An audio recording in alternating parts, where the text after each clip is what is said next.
നമസ്കാരം, പുതിയൊരു വീഡിയോയിലേക്ക് എല്ലാവർക്കും സ്വാഗതം. ചൈൽഡ് ഡെവലപ്മെന്റ് പ്രോജക്ട് ഓഫീസറിന്റെ നോട്ടിഫിക്കേഷൻ ഓൾറെഡി വന്നു കഴിഞ്ഞു. എക്സാമിനേഷൻ നമ്മൾ പ്രതീക്ഷിക്കുന്നത് നവംബർ ഡിസംബർ മാസത്തിലാണ്. അപ്പൊ ഇതുവരെ PSC എക്സാമിനേഷൻ ഡേറ്റ് പബ്ലിഷ് ചെയ്തിട്ടില്ല. അപ്പൊ നമ്മളൊരു കോഴ്സ് റൺ ചെയ്യുന്നുണ്ടായിരുന്നു. അപ്പൊ ഒരുപാട് പേര് ചോദിക്കുന്നുണ്ട് ഇനിയും ജോയിൻ ചെയ്യാൻ പറ്റുമോ എന്ന്. ഇനിയും ജോയിൻ ചെയ്യാൻ പറ്റും. ഇപ്പൊ ജോയിൻ ചെയ്താലും നിങ്ങൾക്ക് കവർ ചെയ്ത് പോകാൻ പറ്റുന്ന ടോപ്പിക്സ് ആണ്. അതുപോലെ സിംപ്ലിഫൈഡ് ആയിട്ടുള്ള ക്ലാസ്സുകളും നോട്ട്സുകളുമാണ് നിങ്ങൾക്ക് തന്നുകൊണ്ടിരിക്കുന്നത്.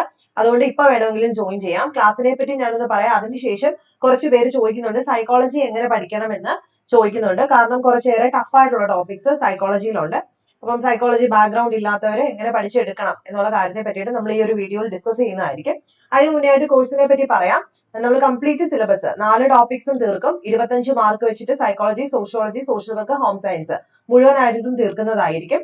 അതുപോലെ കംപ്ലീറ്റ് ആയിട്ട് റെക്കോർഡഡ് ക്ലാസ് ആണ് നമ്മൾ പ്രൊവൈഡ് ചെയ്യുന്നത്. മോക്ക് ടെസ്റ്റുകൾ നമ്മൾ റെഗുലർ ആയിട്ട് ചെയ്യുന്നുണ്ട്. ഡൗട്ട്സ് ഉണ്ടെങ്കിൽ നിങ്ങൾക്ക് ഡയറക്റ്റ് എന്നോട് ചോദിക്കാം. അതുപോലെ 999 രൂപ മാത്രമാണ് ഫുൾ ഫീസ് എന്ന് പറയുന്നത്. അതായത് എക്സാം വരെ ഫുൾ കോച്ചിങ്ങിന് 999 രൂപ മാത്രമേ ഉള്ളൂ. അതുപോലെ നിങ്ങൾക്ക് താല്പര്യമുള്ളവർക്ക് 9207515990 എന്ന് പറയുന്ന വാട്സ്ആപ്പ് നമ്പറിലേക്ക് CDPO ഇൻട്രസ്റ്റഡ് ആണെന്ന് മെസ്സേജ് അയക്കുക. ഞാൻ തൊട്ട് താഴെ ഡിസ്ക്രിപ്ഷൻ ബോക്സിലും ഫസ്റ്റ് കമന്റ് ആയിട്ടും നമ്പർ പിൻ ചെയ്തേക്കാം. അതിലേക്ക് നിങ്ങൾക്ക് ഇൻട്രസ്റ്റ് ഉണ്ടെങ്കിൽ അയക്കാം. അതുപോലെ മറ്റു കാര്യങ്ങൾ എന്തൊക്കെയാണെന്ന് വെച്ച് കഴിഞ്ഞാൽ ഓൾറെഡി സിലബസ് അറിയാൻ വയ്യാത്തവർക്ക് വേണ്ടിയിട്ട് ഞാൻ സിലബസ് ഒന്ന് കാണിക്കാം. 25 മാർക്ക് വെച്ച് sociology, social work, psychology, home science തുടങ്ങിയിട്ടുള്ള 4 ടോപ്പിക്സ്.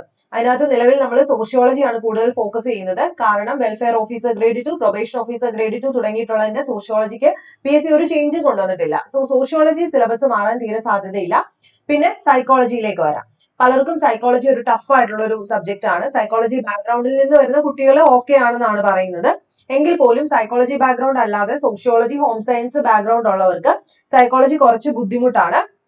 അപ്പൊ നിങ്ങൾ ശ്രദ്ധിക്കുക, ഇവിടെ ഇൻട്രൊഡക്ഷൻ ടു സൈക്കോളജി എന്ന് പറയുന്ന ടോപ്പിക്കിനകത്ത് നിന്നും പ്രധാനമായിട്ടും സ്ഥിരമായിട്ട് ചോദ്യങ്ങൾ വരാറുണ്ട്. നമുക്ക് ജസ്റ്റ് ക്വസ്റ്റ്യൻ പേപ്പർ ഒന്ന് നോക്കുവാണെങ്കിൽ തന്നെ 25 ക്വസ്റ്റ്യൻസ് കഴിഞ്ഞ് തുടങ്ങുന്ന 26ാമത്തെ ചോദ്യം തൊട്ട് നോക്കുവാണെങ്കിൽ ഇതിനകത്ത് 2ാമത്തെ ചോദ്യം തന്നെ which school of psychology suggest that only observable overt activities that can be measured scientifically should be studied by psychology എന്ന് പറയുന്ന ഒരു ചോദ്യമാണ് വന്നിരിക്കുന്നത്. നമുക്ക് എല്ലാവർക്കും അറിയാം ഇതിന്റെ ആൻസർ സ്ട്രക്ചറലിസം എന്ന് പറയുന്നതാണ്. അപ്പൊ സ്കൂൾ ഓഫ് തോട്ടിൽ നിന്ന് ഒരു ചോദ്യം ഉറപ്പായിട്ടും വരും. അതുപോലെ കണ്ടോ, who is the founder of Indian psycho analytical society? Indian psycho analytical സൊസൈറ്റിയുടെ ഫൗണ്ടർ ആരാണെന്നാണ് ചോദ്യം.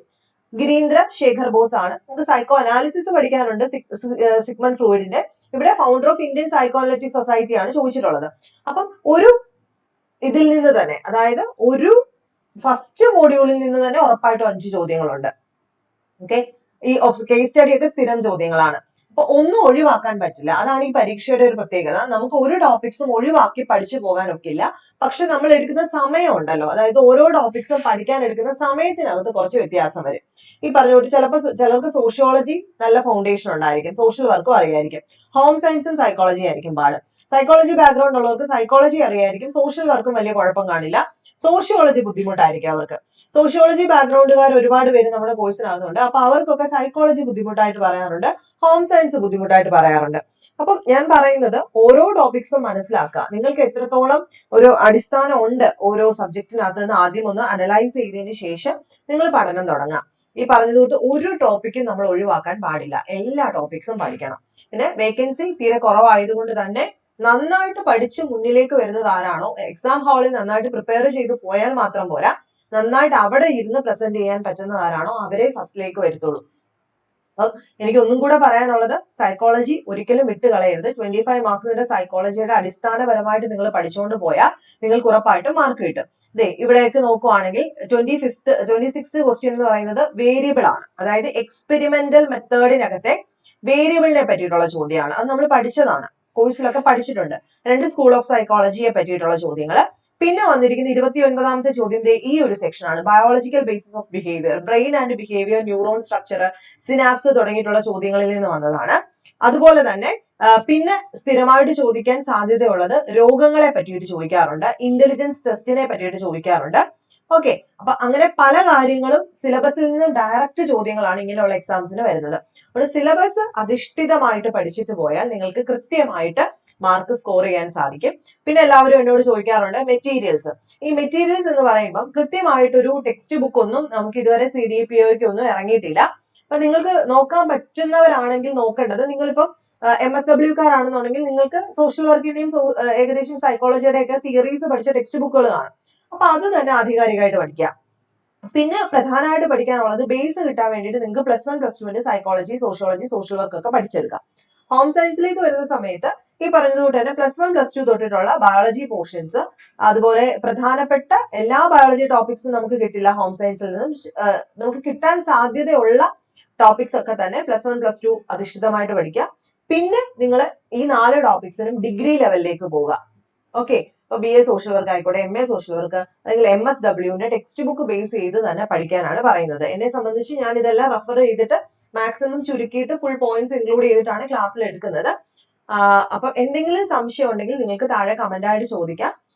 മറ്റൊരു പ്രത്യേകത എന്താണെന്ന് പറഞ്ഞു കഴിഞ്ഞാൽ ഈ പറഞ്ഞുകൊണ്ട് തന്നെ സിലബസ് അധിഷ്ഠിതമായിട്ടുള്ള ചോദ്യങ്ങളെ ഉള്ളൂ. ഈ ചോദ്യ പേപ്പർ എടുത്ത് വെച്ച് നോക്കിയാൽ നിങ്ങൾക്ക് മനസ്സിലാവും സിലബസ് നിന്നും പുറത്തേക്ക് ഒരൊറ്റ ക്വസ്റ്റ്യൻ പോയിട്ടില്ല.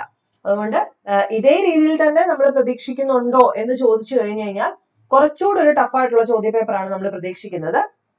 ആ ഒരു രീതിയിൽ പഠിച്ചു പോവുക. അപ്പൊ ആർക്കെങ്കിലും കോഴ്സിനെ പറ്റിയിട്ട് ഇനിയും ഡൗട്ട് ഉണ്ടെന്നുണ്ടെങ്കിൽ താഴെ കമന്റ് ചെയ്യുക. താഴെ ഡിസ്ക്രിപ്ഷൻ ബോക്സിലും ഫസ്റ്റ് കമന്റ് ആയിട്ട് ഞാൻ നമ്പർ കൊടുത്തേക്കാം. ഇതാണ് നമ്പർ 9207515990.